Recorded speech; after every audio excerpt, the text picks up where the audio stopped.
ಭಾಳ ಖುಷಿ ಇದೆ, ಒಂದು ಹೆಮ್ಮೆ ಇದೆ. ಜನ ಈ ಥರ ಒಂದು ರಿಸೀವ್ ಮಾಡಿದ್ರು ಅಂತ ಅಂದ್ಬಿಟ್ಟು ಒಂದು ಹೆಮ್ಮೆ ಇದೆ. ಎಕ್ಸ್ಪೆಕ್ಟ್ ಮಾಡಿದ್ವಿ, ನಾವು ಒಂದು ಒಳ್ಳೆ ಸಿನಿಮಾ ಮಾಡ್ತಿದ್ವಿ, ಒಂದು ಒಳ್ಳೆ ಪ್ರಯತ್ನ ಪಡ್ತಾ ಇದ್ದೀವಿ ಅನ್ನೋ ಒಂದು ಎಕ್ಸ್ಪೆಕ್ಟೇಷನ್ ಅಂತೂ ಖಂಡಿತವಾಗ್ಲೂ ಇತ್ತು. ಆದರೆ ಇಷ್ಟು ಮಟ್ಟಿಗೆ ಇದು ರೀಚ್ ಆಗುತ್ತೆ, ಇಷ್ಟು ಮಟ್ಟಿಗೆ ತೊಗೊತಾರೆ ಅಂತ ಅನ್ನೋದು ನಿಜವಾಗ್ಲೂ ನನಗೂ ಆ ಗೆಸ್ಸಿಂಗ್ ಇರಲಿಲ್ಲ. ಸೊ ಇದೆಲ್ಲನೂ ಒಂದು ಇಡೀ ಟೀಮಾಗಿ ಪಟ್ಟಂಥ ಒಂದು ಶ್ರಮ. ಈ ಸಿನಿಮಾ ನನಗೆ ಇವತ್ತಲ್ಲ, ನಾನು ಅದೇ ಹೇಳ್ದಂಗೆ ಈ ಕತೆ ಒಪ್ಕೊಂಡಾಗ ದರ್ಶನ್ ಸರ್ ಯಾವತ್ತು ಈ ಕತೆ ಒಪ್ಕೊಂಡ್ರು, ಈ ಸಿನಿಮಾ ಅವತ್ತು ಗೆದ್ದಿದ್ದು. ಯಾಕಂತಂದರೆ ಈ ಥರದ ಕತೆನ ಆಯ್ಕೆ ಮಾಡ್ಕೊಳ್ಳೋಕ್ಕೆ ಒಂದು ನಿಜವಾಗ್ಲೂ ಒಂದೇ ನಾವೇನು ಡಬಲ್ ಗುಂಡಿಗೆ ಅಂತ ಹೇಳ್ತೀವಿ, ಆ ಥರದೊಂದು ಬೇಕಾಗಿತ್ತು. ಸೊ ದರ್ಶನ್ ಸರ್ ಅದು ಮಾಡಿದ್ರು. ಆ್ಯಂಡ್ ಇವತ್ತು ಸೆಲೆಬ್ರಿಟಿ ಶೋಗೆ ನಮ್ಮ ಸಿನಿಮಾ ಫ್ಯಾಟರ್ನಿಟಿ, ನಮ್ಮ ಫ್ಯಾಮಿಲಿ, ನಮ್ಮ ಕುಟುಂಬದವ್ರು ಬಂದು ಸಿನಿಮಾ ನೋಡಿ. ಯಾವತ್ತು ಹೊರಗಡೆಯವ್ರು ಯಾರು ಏನೇ ಅಂತಂದ್ರೆ ನಮ್ಗೊಂದು ಆಸೆ ಇರುತ್ತೆ, ನಮ್ಮ ಮನೆಯವ್ರು ನಮ್ಮ ಬೆನ್ನು ತಟ್ಟಬೇಕು ಅಂತ ಅಂದ್ಬಿಟ್ಟು ಅಂತ. ಸೊ ಇವತ್ತು ಅದು ನಡೆದಿದೆ.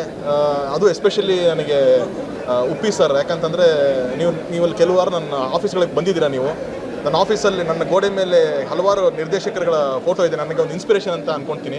ಅದರಲ್ಲಿ ಉಪ್ಪಿ ಸರ್ ಫೋಟೋ ಇದೆ. ನಾವೇ ಎಷ್ಟು ಸತಿ ಸ್ಕ್ರಿಪ್ಟ್ ಡಿಸ್ಕಷನ್ ಮಾಡ್ಬೇಕಾದ್ರೆ ಏನೋ ಬ್ಲ್ಯಾಂಕ್ ಆದೆ ಅಂತಂದರೆ ಅದನ್ನು ನೋಡ್ತೀನಿ, ನಾನು ನೋಡಿದಾಗೆ ಒಂದು ಇನ್ಸ್ಪಿರೇಷನ್ ಬರುತ್ತೆ, ಏನೋ ಒಂದು ಆಲೋಚನೆ ಬರುತ್ತೆ. ಸೊ ಅಂಥ ಉಪ್ಪಿ ಸರ್ ಇವತ್ತು ಬಂದು ನನ್ನ ಬ್ಲೆಸ್ ಮಾಡಿ ನಮ್ಮ ಸಿನಿಮಾ ಬಗ್ಗೆ ಹೇಳಿದ್ದಾರೆ. ಆ್ಯಂಡ್ ಎಸ್ ನಾರಾಯಣ್ ಸರ್ ಎಲ್ಲೋ ಒಂದು ಕಡೆ ಅವ್ರ ಸಿನಿಮಾಗಳು, ಅವ್ರ ಜೊತೆ ಕೆಲಸ ಮಾಡಿದ್ದು ನಮ್ಮ ತಂದೆಯವ್ರು ಮಾಡಿದಾಗ ಆ ಸಿನಿಮಾಗಳೆಲ್ಲ ನಮಗೆ ಒಂದು ಪ್ರಭಾವ ಬೀರಿತ್ತು. ಸೊ ಇವತ್ತು ಅವ್ರುಗಳೆಲ್ಲ ಈ ಸಿನಿಮಾ ನೋಡಿ ಅಪ್ರಿಷಿಯೇಟ್ ಮಾಡ್ತಾ ಇರೋದು ನಿಜವಾಗ್ಲೂ ಇವತ್ತಿಗೆ ಆಯ್ತಪ್ಪ, ಈ ಸಿನಿಮಾ ನಾನು ಮಾಡಿದ್ದಕ್ಕೆ ಒಂದು ಧನ್ಯ ನಾನು ಅಂತ ಅನ್ಸೋದು ನನಗೆ ಇವತ್ತಾಯಿತು. ಜನ ಖುಷಿ ಪಡ್ತಾ ಇದ್ದಾರೆ, ಫ್ಯಾನ್ಸ್ ಖುಷಿ ಪಡ್ತಾರೆ, ಎಲ್ಲ ಖುಷಿ ಹೌದು. ಬಟ್ ನಮ್ಮ ಮನೆಯವ್ರು ಇವತ್ತು ನನ್ನ ಬೆನ್ನು ತಟ್ಟಿದ್ದಾರೆ ಅಂತ ಅಂದ್ಬಿಟ್ಟು ಭಾಳ ಖುಷಿ ಆಗ್ತಿದೆ. ಸೊ ಅವ್ರೆಲ್ಲರಿಗೂ ನಾನು ಥ್ಯಾಂಕ್ ಯು ಹೇಳಕ್ಕೆ ಇಷ್ಟಪಡ್ತೀನಿ. ಇದು ಹೀರೋಯಿಸಮ್ ಸಿನಿಮಾ ಅನ್ನೋದಕ್ಕಿಂತ ಹೆಚ್ಚಾಗಿ ಬರಹಗಾರರ ಸಿನಿಮಾ ಅಂತ ಎಲ್ಲ ಕಡೆ ಟಾಕ್ ಆಗ್ತಾ ಇದೆ, ಟೆಕ್ನಿಷಿಯನ್ ಸಿನಿಮಾ ಅಂತ ಟಾಕ್ ಆಗ್ತಾ ಇದೆ. ಅಫ್ಕೋರ್ಸ್ ಹೀರೋಯಿಸಮ್ ಸಿನಿಮಾ ಕೂಡ ಸೊ ನಿಮ್ಮ ಬಲಭುಜ ಎಡಭುಜ ಇಬ್ಬರು ಎರಡು ಕಡೆ ಇದ್ದಾರೆ. ಸೊ ಬರವಣಿಗೆ ಎಷ್ಟು ಸ್ಟ್ರೆಂತ್ ಅನಿಸ್ತು ಸಿನಿಮಾಗೆ? ಸರ್, ನಾನು ಸಿನಿಮಾ ಬಿಟ್ಟರೆ ತುಂಬ ಅತಿಯಾಗಿ ಪ್ರೀತಿಸೋದು ಕ್ರಿಕೆಟ್. ನಾವು ಯಾರು ನಾನು ಮಾಸ್ತಿ ಯಾವಾಗಲೂ ನಾವು ಮಾತಾಡ್ಬೇಕಾದ್ರೆ ಅದೇ ಎಕ್ಸಾಂಪಲ್ಸ್ ಕೊಡ್ತೀವಿ ಅಂತ ಮಾತಾಡ್ತಿರ್ತೀವಿ. ಯಾಕೆ ಅಂತಂದರೆ ಒಂದು ಟೀಮ್ ಗೆಲ್ಲಬೇಕು ಅಂತಂದರೆ 11 ಜನ ಆಟಗಾರರಲ್ಲ ಸರ್, ಬೆಂಚಲ್ಲಿ ಕೂತಿರೋ 4 ಜನ ಸೇರಿಸಿ 15 ಜನ ಆಟಗಾರ ಆಡಿದ್ರೇ ಒಂದು ಟೀಮ್ನ ಗೆಲ್ಲಕ್ಕಾಗೋದು. ಯಾವತ್ತು ಒಬ್ಬ ಕ್ಯಾಪ್ಟನ್ನಿಂದ ಗೆಲ್ಲತ್ತೆ ಅನ್ನೋ ನಿಜವಾಗ್ಲೂ ಅದು ಸುಳ್ಳು. ಆ ಥರ ನೋಡಿದಾಗ ಕತೆ ಶುರುವಾದಾಗಿಂದ ಹಿಡಿದು, ಜಡೇಶ್ ನನ್ನ ಜೊತೆ ಟ್ರಾವೆಲ್ ಮಾಡಿದಾಗಿಂದ ಹಿಡಿದು, ಮಾಸ್ತಿಗೆ ನಾವು ಡೈಲಾಗ್ಸ್ ಬರ್ಸ್ದಾಗಿಂದ ಹಿಡಿದು ಪ್ರತಿಯೊಬ್ಬರಿಗೂ ಇಂಟೆನ್ಷನ್ ತುಂಬ ಚೆನ್ನಾಗಿತ್ತು. ನಮಗೆ ಇದು ಒಳ್ಳೆ ಸಿನಿಮಾ ಮಾಡಬೇಕು, ಬೇರೆ ಏನೂ ಕರಪ್ಟ್ ಇರಲಿಲ್ಲ ಮೈಂಡಲ್ಲಿ, ನಮಗೇನು ಬೇರೆ ದುರಾಲೋಚನೆಗಳಿರಲಿಲ್ಲ. ಸೊ ಒಂದು ಒಳ್ಳೆ ಥಾಟು, ಒಂದು ಒಳ್ಳೆ ಪ್ರೋಸೆಸ್ ಅಂತ ಬಂದಾಗ ಎಲ್ಲರೂ ಕೈ ಜೋಡಿಸ್ತಾನೆ ಅದಕ್ಕೆ. ಅದು ನಮ್ಮ ಕ್ಯಾಮ್ರಾಮನ್ ಸುಧಾಕರ್ ಆಗಿರ್ಬೋದು, ಅವ್ನ ಪೋರ್ಷನ್ ಬಂದಾಗ ಅವ್ನು ಅದನ್ನು ಶಕ್ತಿ ಮೀರಿ ಟ್ರೈ ಮಾಡಿದ್ದಾನೆ. ಹರಿ ಸರ್ ಆಲ್ರೆಡಿ ಡೈರೆಕ್ಟರ್ ಆಗಿದ್ರು ಕೂಡ ನಮ್ಮ ಪಿಕ್ಚರ್ ಮಾಡಿಕೊಡಿ ಹರಿ ಸರ್ ಅಂತ ಅಂದಾಗ ಪ್ರೀತಿಯಿಂದ ಬಂದು ಅದ್ಭುತವಾದ ರೆಕಾರ್ಡಿಂಗ್ನ ಮಾಡಿಕೊಟ್ರು. ನಮ್ಮ ಎಡಿಟರ್ ಪ್ರಕಾಶ್ ಅವ್ರು ಅಂದರು, ಸರ್ ನೀವು 3 ಅವರ್ ಇದ್ರೂ ಸಿನಿಮಾ ನೋಡ್ತಾರೆ ಸರ್, ಜಡ್ಜ್ಮೆಂಟ್ ಅವ್ನು ಫಸ್ಟ್ ಜಡ್ಜ್ಮೆಂಟ್ ತೊಗೊಂಡಿದ್ದು ನನಗೆ, ನೀವು ಧೈರ್ಯವಾಗಿರಿ ಸರ್ ಇದನ್ನು ಅಂತ ಅಂದ್ಬಿಟ್ಟು ಹೇಳಿದಂಥವ್ರು. ಸೊ ಪ್ರತಿಯೊಂದು ಟೆಕ್ನಿಷಿಯನ್ಸ್, ನಾನು ಈ ಟೈಮಲ್ಲಿ ಫೈಟ್ ಮಾಸ್ಟರ್ ರಾಮ್ ಲಕ್ಷ್ಮಣ್ ಅವ್ರನ್ನ ಕೂಡ ನೆನೆಸ್ಕೋತೀನಿ. ಯಾಕಂತಂದರೆ ಇವತ್ತು ಎಲ್ಲ ಕಡೆಯೂ ಈ 3 ಫೈಟ್ಗಳ ಬಗ್ಗೆ ಅಷ್ಟು ಅದ್ಭುತವಾಗಿ ಮಾತಾಡ್ತಿದ್ದಾರೆ.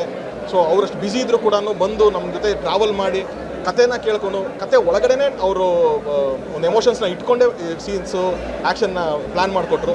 ಸೊ ಪ್ರತಿಯೊಂದು ಚಿಕ್ಕದು ಕೊರಿಯೋಗ್ರಾಫರ್ಸ್ ಆಗಿರ್ಬೋದು, ಸೆಟ್ ನಮ್ಮ ಆರ್ಟ್ ಡೈರೆಕ್ಟರ್ ಗುಣ ಆಗಿರ್ಬೋದು, ಇಟ್ಸ್ ಟೋಟಲ್ 15 ಜನದ ಒಂದು ಟೀಮ್ ಏನಿದೆಯಲ್ಲ, ಆ ಟೀಮ್ನ ಗೆಲುವು ಅಂತ ಹೇಳ್ತೀನಿ. ಯಾರು ಒಬ್ಬೊಂದು ಗೆಲುವು ಖಂಡಿತವಾಗ್ಲೂ ಇಲ್ಲ. ಸೊ ಇದೆಲ್ಲದಕ್ಕೂ ರಾಕ್ಲೈನ್ ಸರ್ ತುಂಬ ಅವರೊಂದು ಎಕ್ಸ್ಪೀರಿಯನ್ಸ್ ನಮಗೆ ಹೆಲ್ಪ್ ಆಯಿತು. ಅವರಿಷ್ಟು ಸಿನಿಮಾಗಳು ಮಾಡಿರೋದು, ಅವರು ನಮ್ಮನ್ನ ಕೆಲಸ ಈಸಿ ಮಾಡೋ ಥರ ಮಾಡಿಕೊಟ್ರು. ಸೊ ಇವತ್ತು ಏನು ಒಂದು ಸಕ್ಸಸ್ ಸಿಕ್ಕಿದೆ, ಯಾವತ್ತಿಗೂ ಸಕ್ಸಸ್ಗೆ ನನಗೆ ಗೊತ್ತಿದ್ದಂಗೆ Lakshmi, has to be a team work. One man show ಅಲ್ಲಿ ಯಾವತ್ತೂ ಸಿನಿಮಾಗಳು ಗೆದ್ದಂಗೆ ನನಗೆ ಗೊತ್ತಿಲ್ಲ. ಸೊ ಯಾವತ್ತೊಂದು ತಂಡ ಅದ್ಭುತ ಕೆಲಸ ಮಾಡುತ್ತೆ, ಅವಾಗ ಸಿನಿಮಾ ಗೆದ್ದಿದೆ. ರಿಲೀಸ್ವರೆಗೂ ಪ್ರಮೋಷನ್ ಬೇಕಿತ್ತು, ಈಗ it's an emotion of every Kannadiga, every viewer. So ಇದನ್ನು ನೆಕ್ಸ್ಟ್ ಲೆವೆಲ್ ತೊಗೊಂಡೋಗೋದಕ್ಕೆ ಏನೆಲ್ಲ ಪ್ಲಾನ್ಸ್ ಮಾಡ್ಕೊಂಡಿದ್ದೀರಾ? ಸೊ ಬೇರೆ ಭಾಷೆಗಳಿಗೂ ರೀಚ್ ಆಗಬೇಕಿಲ್ಲ, ಯಾಕಂದರೆ ಉಳುಮನೆ ಭೂಮಿಯ ಒಡೆಯ ಅಂತಕ್ಕಂಥದ್ದು ಬರೀ ಕರ್ನಾಟಕಕ್ಕಷ್ಟೇ ಸೀಮಿತ ಆಗಿರಲಿಲ್ಲ. ಸೊ ಇಡೀ ದೇಶದಲ್ಲಾದಂಥ ಒಂದು ದೊಡ್ಡ ಕಾಯ್ದೆ ಅದು. ಸೊ ಆ ನಿಟ್ಟಿನಲ್ಲಿ ಬೇರೆಯವ್ರಿಗೂ ಕನೆಕ್ಟ್ ಆಗುತ್ತೆ, ಎಸ್ಪೆಷಲಿ ನಾರ್ತ್ ಇಂಡಿಯಾಗೆ ಎಲ್ಲ. ಆ ನಿಟ್ಟಿನಲ್ಲಿ ಏನು ಪ್ರಯತ್ನಗಳು ಮಾಡ್ತಾ ಇದ್ದೀರಾ? ಅಲ್ಲ, ಇವತ್ತು ಸಿನಿಮಾ ನಾವು ಇವಾಗ OTTಗಳ ಸಿನಿಮಾ ನೋಡ್ತಿದ್ದೀವಿ, ಎಲ್ಲ ಬೇರೆ ಭಾಷೆಗಳ ಫಿಲಮ್ ನೋಡ್ತೀವಿ, ಫಾರಿನ್ ಲ್ಯಾಂಗ್ವೇಜ್ ಸಿನಿಮಾ ನೋಡ್ತೀವಿ. ಅದೆಲ್ಲ ಇವತ್ತು ಸಬ್ಟೈಟಲ್ಸ್ ನೋಡಿ ತಿಳ್ಕೊತಾ ಇದ್ದೀವಿ. ಕೆಲವೊಂದು ಡಬ್ಬಿಂಗ್ ಆದಾಗ ವಾಯ್ಸ್ ನೋಡ್ತಾ ಇದ್ದೀವಿ. ಕಥೆನ ಅವರಿಗೆ ಹೇಳೋ ಥರದ್ದು ಹೇಳಬೇಕು ಅಂತಲ್ಲ, ಬರೀ ಅವ್ರಿಗೆ ಅರ್ಥ ಆಗೋದಕ್ಕೆ ಭಾಷೆ ಮಾತ್ರನೇ ಪ್ರಯೋಗ ಮಾಡಬೇಕು. ಸೊ ಸಬ್ಟೈಟಲ್ಸ್ ಇರೋದ್ರಿಂದ ಆಲ್ರೆಡಿ ನಮಗೆ ಬಾಂಬೆಯಿಂದ ಕಾಲ್ಗಳು ಬರ್ತಿದೆ, ಅಲ್ಲೆಲ್ಲ ವಿತ್ ಕನ್ನಡ ವರ್ಷನೇ ನೋಡಿದ್ದಾರೆ. ಅದು ಒಂದು ಖುಷಿ ಇದೆ, ನನಗೆ ಕನ್ನಡ ವರ್ಷನೇ ನೋಡ್ತಾ ಇದ್ದಾರೆ ಎಲ್ಲರೂ ಅನ್ನೋದು ಒಂದು ಖುಷಿ ಇದೆ.